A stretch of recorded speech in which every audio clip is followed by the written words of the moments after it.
Selamat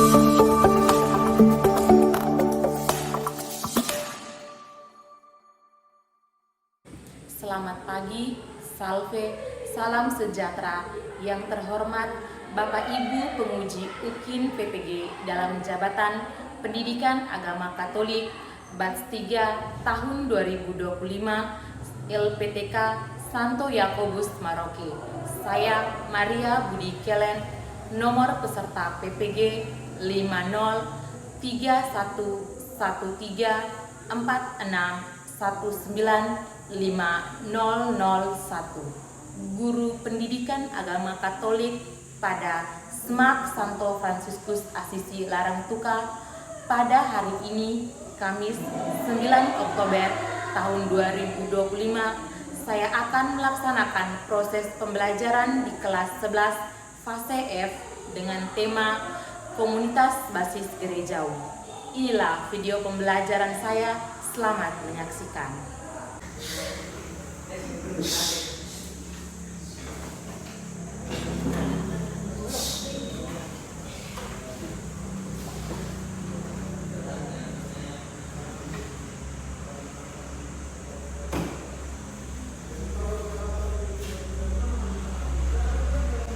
Siap bersalam.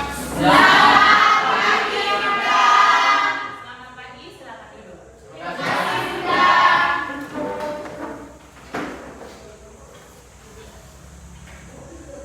Siapkah kalian menerima pelajaran pagi ini? Siap. Oke, baik. Sebelum kita memulai pembelajaran kita pada pagi hari ini, kita awali pembelajaran kita dengan doa. Bagi teman yang bertugas pada pagi ini, dipersilakan untuk memimpin kita dalam doa.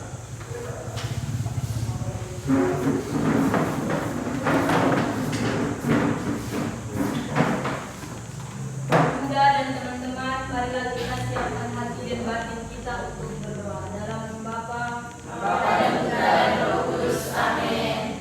Ya Bapa dalam surga, puji dan syukur kami haturkan kehadirat-Mu atas segala berkat-Mu, mulai dari tadi malam hingga pada pagi hari ini.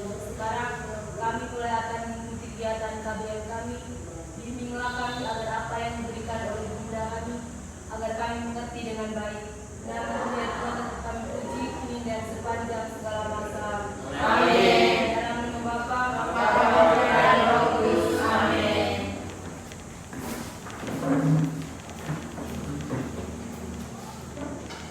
Oke, baik, silakan duduk. Terima kasih, Bunda. Terima kasih bagi teman kita yang sudah memimpin kita dalam doa. Ya, sebelum kita memulai pembelajaran kita pada pagi hari ini, Bunda akan mengecek kehadiran kalian. Alexander Yersi, Hadir, Bunda. Fabianus Kelen, lewat. Hadir, Bunda. Teresia Kesia, hadir Bunda. Marianus Suban, Hadir, Bunda. Rafael Raga, Hadir, Bunda. Oke, baik. Bagi teman-teman yang hadir hari ini tidak hadir karena alasan sakit, kita doakan supaya mereka cepat sembuh dan bisa mengikuti pembelajaran yang akan datang. Amin. Oke, untuk pembelajaran kita pada hari ini, tema kita tentang KBG. Ya. Sebelum kita melangkah lanjut tentang KBG itu apa, mari kita lihat bersama tujuan pembelajaran kita. Tujuan pembelajaran ada 6. Yang pertama, menjelaskan konsep komunitas basis gerejawi dalam kitab suci, misalnya melalui cara hidup jemaat perdana. Yang kedua, menjelaskan pengertian komunitas basis gerejawi. Yang ketiga, menjelaskan ciri-ciri komunitas basis gerejawi. Yang keempat, menjelaskan fungsi sebuah komunitas basis gerejawi. Yang kelima, menjelaskan kegiatan-kegiatan dalam komunitas basis gerejawi. Yang keenam, menjelaskan hubungan komunitas basis gerejawi. Ya, ini adalah tujuan pembelajaran kita pada pagi hari ini. Ya, sebelum kita mulai melangkah lebih dalam tentang apa itu KBG, mari kita memberikan semangat pada diri kita masing-masing dengan tepuk semangat. Oke, silakan kita berdiri dulu.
komunitas basis gereja yang kamu pahami?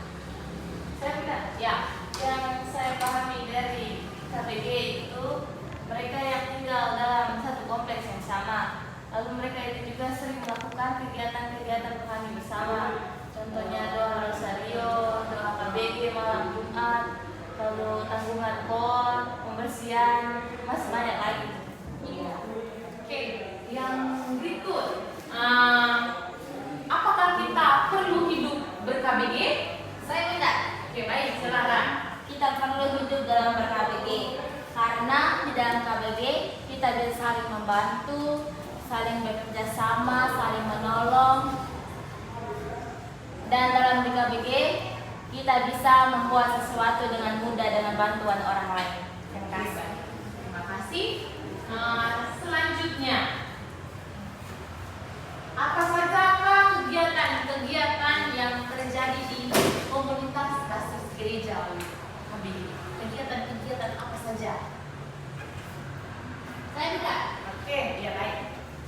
Ada kegiatan doa rosario, seri Injil, siaran rohani, dan lain sebagainya. Ya, terima kasih. Ya, secara garis besar kamu sudah pahami tentang KBG atau komunitas basis gerejawi. Oke, baik. Ibu akan membagikan kamu dalam 3 kelompok. Waktu dan kesempatan saya berikan untuk membentuk dalam kelompok masing-masing.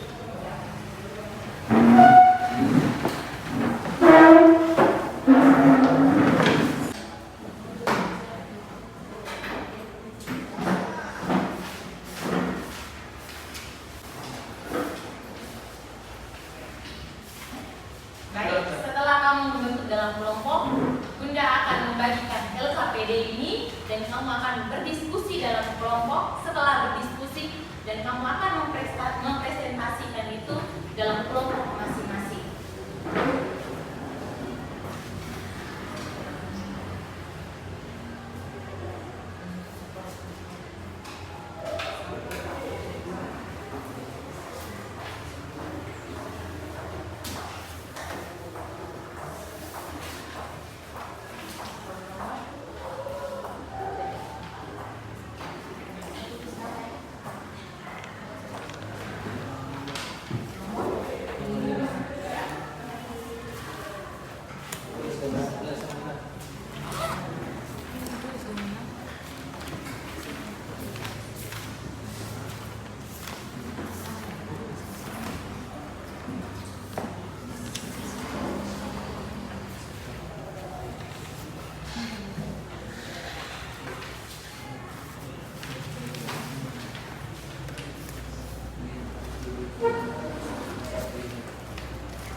Komunitas basis gereja itu yang mengikuti dulu hari ini di sini baru dia penjelasan sedikit, baru 115 ini semua tulis sebentar.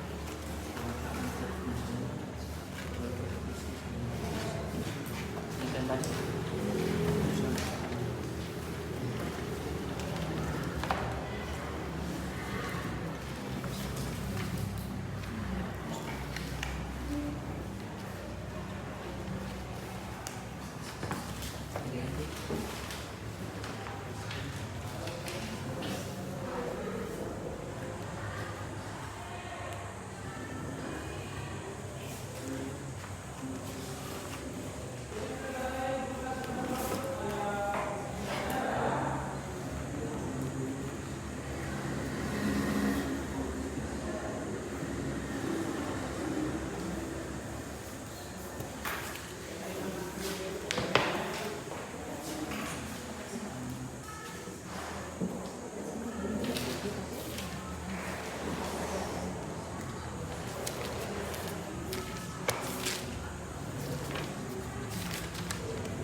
selesai? Sudah selesai.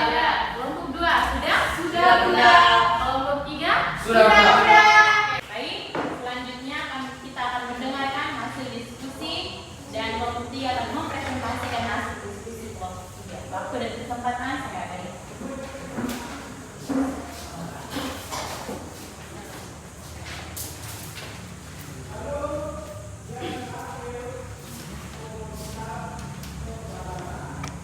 Baik, selamat pagi Bunda, selamat pagi teman-teman. Selamat pagi, Rani. Baik, terima kasih atas waktu dan kesempatan yang diberikan kepada kelompok kami. Kami dari kelompok 3 ingin mau mempresentasikan hasil kerja kelompok kami. Sebelum kami presentasi materi yang kami bawa ini, izinkanlah kami memperkenalkan diri kami. Saya sendiri atas nama Paulina Panitit, di sini saya sebagai moderator. Perkenalkan, saya Thomas Astanga Kalewat. Saya Kristina Akubena. Saya Margareta Utausaitma.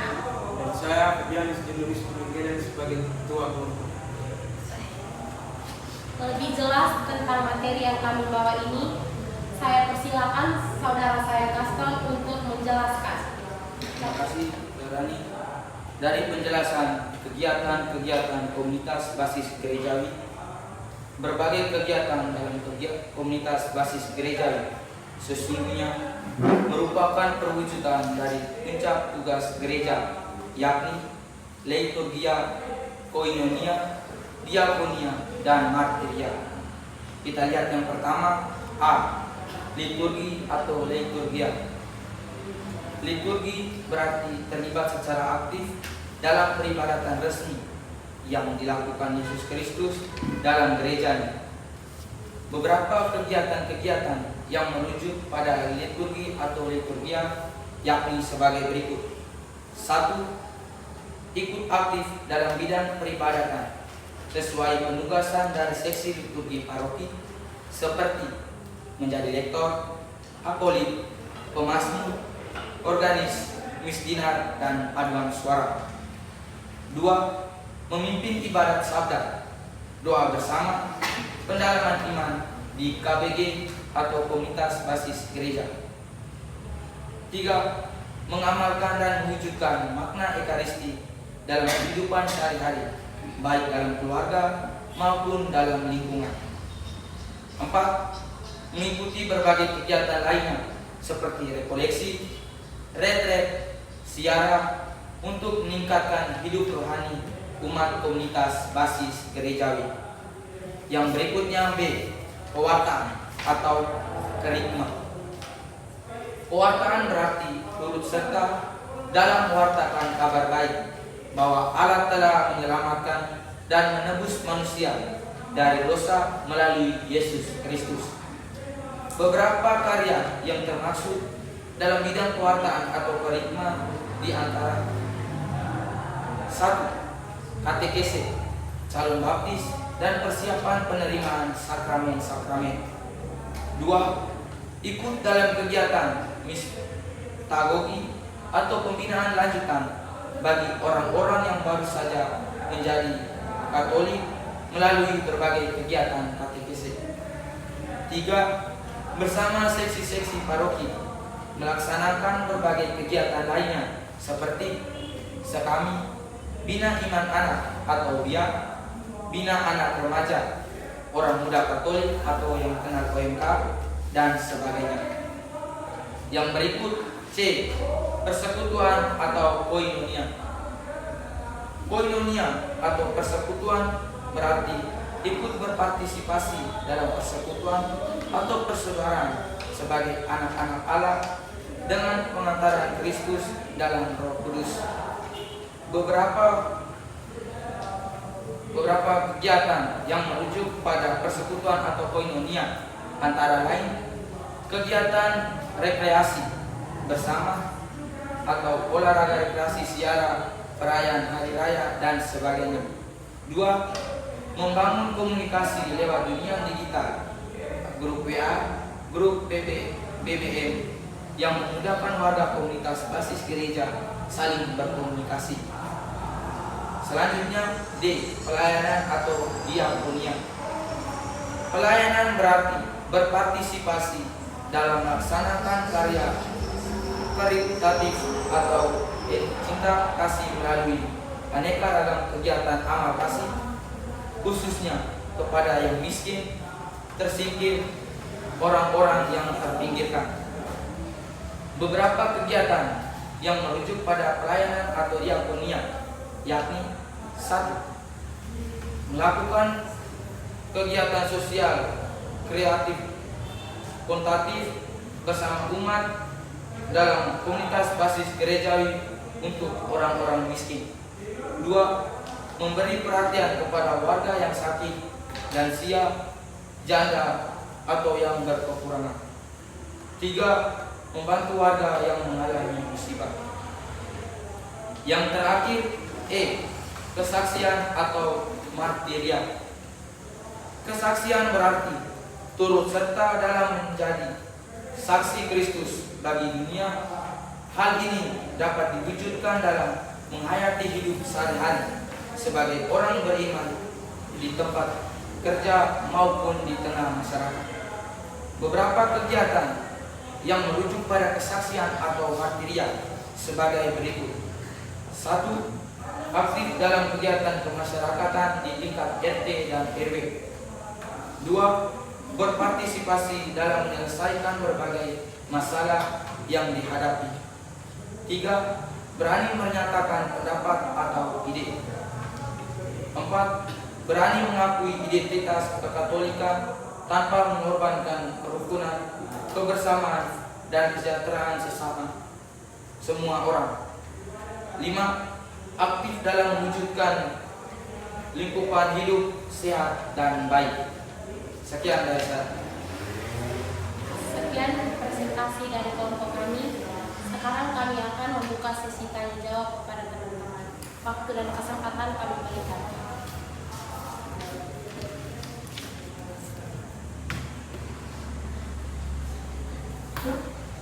Saya ingin bertanya, apakah ada dampak positif dari penggunaan digital macam HP contohnya untuk membangun relasi bersama dalam komunitas basis gerejawi?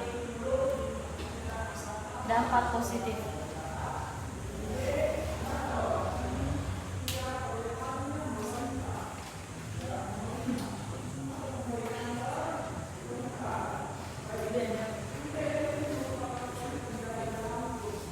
Terima kasih sudah review atas pertanyaan yang diberikan. Sekarang saya akan membantu menjawab pertanyaan yang diberikan. Dampak positif dari penggunaan dunia digital dalam komunitas basis gerejawi itu ada. Itu seperti dalam suatu KBG atau komunitas basis gerejawi, mereka membuat grup WA-nya agar ketika dalam suatu keluarga itu memiliki kesibukannya masing-masing, sehingga ketika mereka mau mengadakan pertemuan singkat secara langsung, mereka tidak bisa hadir karena kesibukan mereka tadi. Hingga adanya grup WA ini membantu mereka untuk berkomunikasi secara tidak langsung atau pertemuan singkat secara tidak langsung secara grup WA tadi. Terima kasih. Sekian dan terima kasih. Bagi lagi.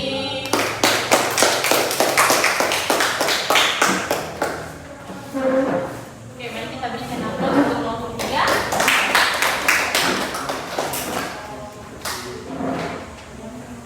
Oke, baik.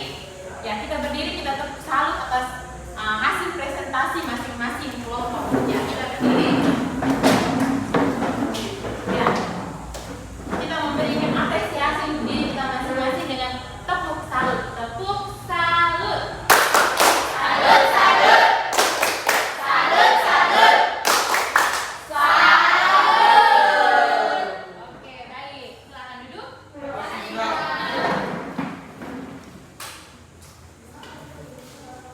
Setelah kamu berdiskusi dalam kelompok masing-masing dan kamu mempresentasikan di depan kelas, mari kita lihat bersama untuk rumusan secara singkat berkaitan materi kita tentang komunitas basis gerejawi. Ya, yang pertama, memahami konsep komunitas basis gerejawi. gerejawi dapat diperlihatkan melalui gereja perdana. Konsekuensi dari identitas gereja yang pertama, seorang Katolik harus menghormati Allah dalam setiap ciptaannya. Bagaimana kita menghormati Allah itu dalam ciptaan? Ciptaan itu siapa? Kita manusia. Tuhan, Ya, Allah itu menciptakan kita, baik seisi bumi dan akhir adalah Allah menciptakan manusia, ya. Jadi bagaimana kita menghormati satu sama lain. Kemudian yang kedua, seorang Katolik harus percaya. Setelah kita dipermandikan dalam gereja Katolik, kita memiliki iman. Iman itu bagaimana kita percaya kepada Yesus Kristus. Yang ketiga, seorang Katolik haruslah mengikuti Yesus dalam tradisi apostolik dan gereja perdana. Ya, tradisi apostolik. Yang kelima adalah kegiatan-kegiatan komunitas basis gerejawi. Ya, bagaimana kita itu terlibat dalam kegiatan-kegiatan komunitas basis gerejawi, tetapi mencerminkan 5 tugas gereja. Yang pertama, itu kita menghidupkan peribadatan melalui menguduskan atau liturgia. Yang kedua, mengembangkan pewartaan yang baik atau kerikma. Yang ketiga, menghadirkan dan membangun persekutuan atau koinonia. Yang keempat, memajukan karya cipta kasih dan atau pelayanan atau diakonia. Yang kelima, memberikan kesaksian sebagai murid-murid Yesus atau martir. Oke, baik. Ya, secara garis besar Bunda sudah memaparkan materi tentang komunitas basis gerejawi. Mungkin di antara kalian yang belum paham berkaitan dengan materi ini diberikan kesempatan untuk bertanya. Oke, baik. Silakan aku. Terima kasih atas kesempatan yang diberikan. Sini saya mau bertanya, apakah orang yang belum dipermandikan di gereja Katolik boleh mengikuti kegiatan-kegiatan rohani di komunitas basis gerejawi? Ya, ulang sekali lagi, Alfu. Apakah orang yang belum dipermandikan di gereja Katolik boleh mengikuti kegiatan-kegiatan rohani di komunitas basis gerejawi? Ya, terima kasih, Alfu. Ya, bagaimana orang yang belum menerima sakramen permandian, dia itu belum memiliki iman. Jadi kita orang Katolik atau kita ini umat beriman, semua orang sah menjadi orang Katolik melalui penerimaan sakramen permandian. Baik dia punya fisiknya sudah besar tapi belum menerima sakramen permandian, maka dia belum dikatakan sebagai anggota gereja. Jadi bagaimana kita yang sudah bergabung menjadi anggota gereja ini, setelah kita memberi diri, bagaimana kita mewartakan tentang iman kita kepada Yesus Kristus, kepada sesama kita. Jadi kita itu berkewajiban menerima sakramen permandian sebagai tanda bahwa kita sebagai anggota gereja Katolik. Oke, baik, demikian untuk jawaban dari pertanyaan dari aku. Mungkin teman-teman yang lain ada? Baik. Terima kasih untuk kalian. Kita sudah melewati diskusi kelompok dan kita sudah melewati presentasi. Apakah kalian senang berkaitan dengan materi pagi ini? Ya. Terima kasih untuk pembelajaran kita pada pagi hari ini. Untuk minggu depan kita akan belajar tentang ajaran sosial gereja. Sebelum kita menutup, kita punya pembelajaran pada pagi hari ini. Untuk teman yang memimpin doa penutup, waktu dan kesempatan saya berikan untuk berdoa.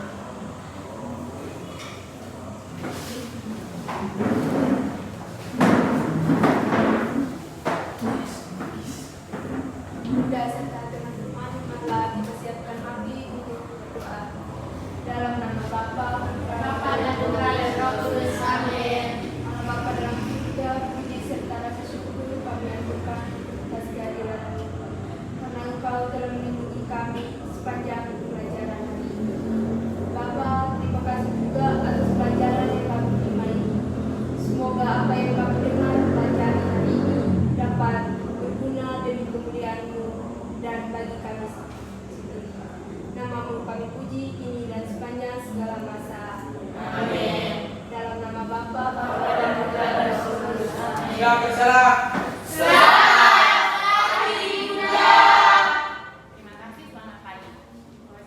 Thank